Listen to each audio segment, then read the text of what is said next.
when women succeed, communities prosper. Do you agree? When women succeed, communities prosper. When women have work, our children are off the streets because chances are their children are in school. Nothing against fathers. I run my businesses with my husband, but I also believe that women can also juggle a career and be a mom as well. My topic is on entrepreneurship and collaborative communities. So I'm given 15 minutes to do it. If you have questions, I'd be very happy to answer them and expound more on what I do during the panel. When women actively become innovators, collaborators, and entrepreneurs, we can generate jobs and strengthen communities. I have a sister-in-law who is a barangay captain in Toril, Davao City, and she attests that the more the children are in school, the lesser societal problems are. Di na kailangan mamroblema si President Duterte about Mr. Pangilinan's law about the age of children in conflict with law. This is how I was for close to 20 years. I was an employee for different companies. My passion is in people, so in most of my 20 years, I was in human resource. My last post as an employee was as human resource manager of one of the companies of the appointees power. In the last 6 years, I have called myself a mompreneur, a mother doing business. I have 3 children. It was at this time in my life when God allowed me to reinvent myself. I was 38 then.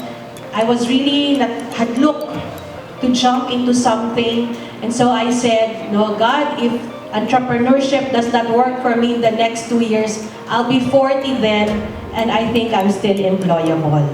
And I think it's a natural human reaction when you're faced with an unknown.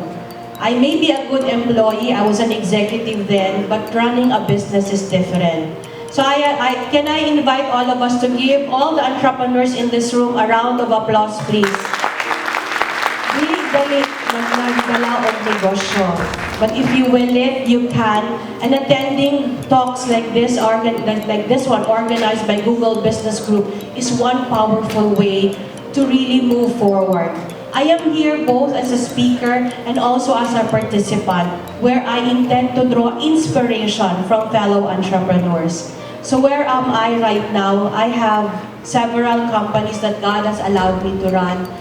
Alicia Wellness Spa, CFBA Travel Station, and Go Explore Davao. These are tours and tour and travel company. I now run a professional cleaning company. We're Metro Cleaners. So para ang mga mama magkapoy maglimpyo during holidays, i-banding na lang sa inyong anak with a reasonable fee, we can clean your homes. And with my husband who's healing is into cars, we opened Car X Shop March this year. He's also into real estate. I loved it. All things work together for good, Miss Julia. I was supposed to talk before her, but your talk on social entrepreneurship so resonates with what I will talk in the next few minutes. I will focus more on Alicia Wellness Spa, which is what we call a social enterprise as well.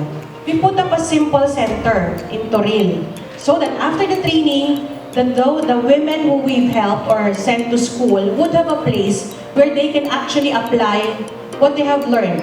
Tama, no? Because that's how people pay you. That's how you get money. So that was the simple dream. But little did we know, when God gives you an assignment and you give your best, you pay forward and you trust Him continually.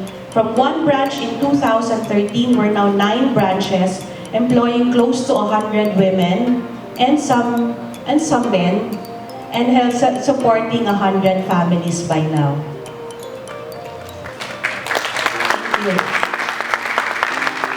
It started with massage, it started with travel and tours. We like travel, we travel.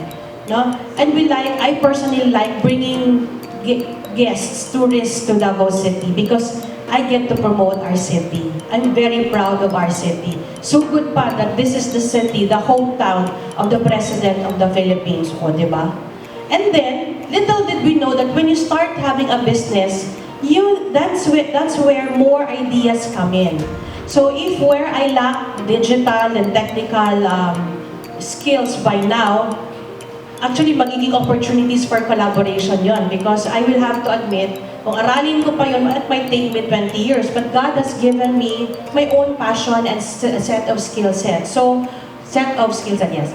So, nangita og cleaners. So that's how Petro Cleaners came about, the car shop. This slide will show you and will show us the community that God allowed us to be in partnership with. We would not grow to 9 branches.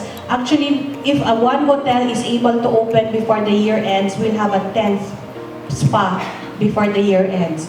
In the organization, I think one of the things that allow us to keep going in the last 6 years is that we put premium in talent development. I am not that entrepreneur na ako tanan ang work.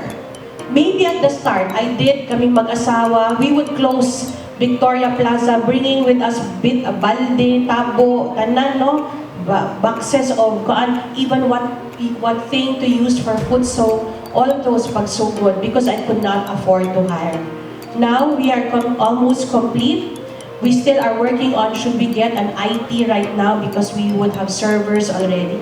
Nag-abot na ng server. Dati parang laptop, parang ako lang may laptop sa company namin when we started.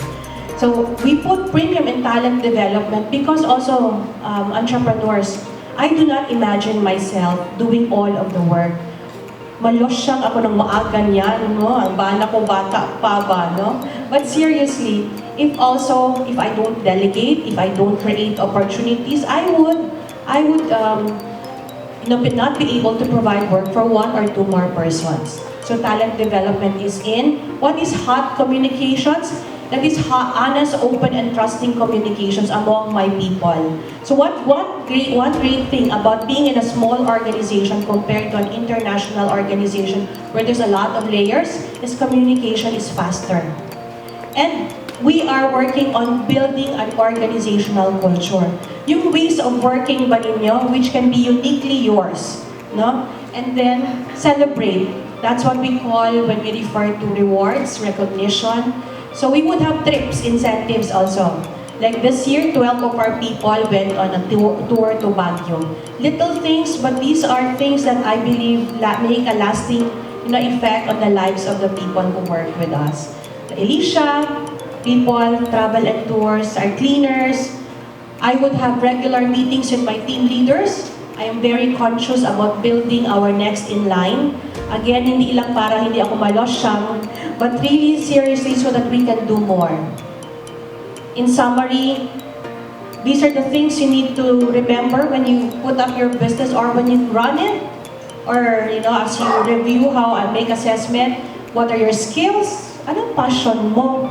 Sabi nga ni Miss Reg, si Miss Reg, para saan ka bumabangon? Anong problema in the community and the market that you can provide a product or service that people are willing to pay?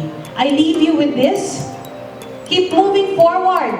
So I don't know how old you are in terms of running your business. You may be older than me or younger in terms of being an entrepreneur, but whether you look back and see much of your goals accomplished or you find you haven't gone as far as you would like, remember to keep moving forward. Whether you've achieved your goals this past few months or not, you have so much more ground to cover, so keep it moving.